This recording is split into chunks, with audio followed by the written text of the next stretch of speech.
নমস্কার জনগণ, কেমন আছেন সবাই? আশা করি ভালো আছেন। আজকে একটা ইনফরমেশান নিয়ে এলাম, সেটা হচ্ছে এই যে দেখছেন মেলোর ডার্ক চকলেট, ডার্ক কম্পাউন্ড, এগুলো কিন্তু এখন প্যাকেটিং এরকম করেছে, একটা দারুণ সুন্দর প্যাকেটিং করেছে। আর দাম কিন্তু অনেক বেড়ে গেছে, যদিও পুরো সমস্ত চকলেটেরই দাম অত্যাধিক মাত্রাতিরিক্ত বেড়ে গেছে।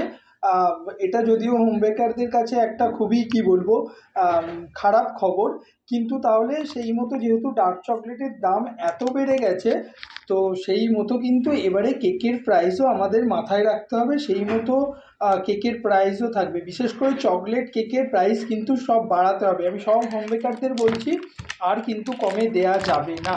তার কারণ হচ্ছে চকলেটের দাম আকাশ ছোঁয়া, আর প্যাকেটিং এত সুন্দর করেছে। এটা মেলোর রয়্যাল মেলোর এটা হয়েছে। ঠিক আছে, আমি একটু শেয়ার করলাম ইনফরমেশনটা, সবাই যাতে জানতে পারেন। নমস্কার।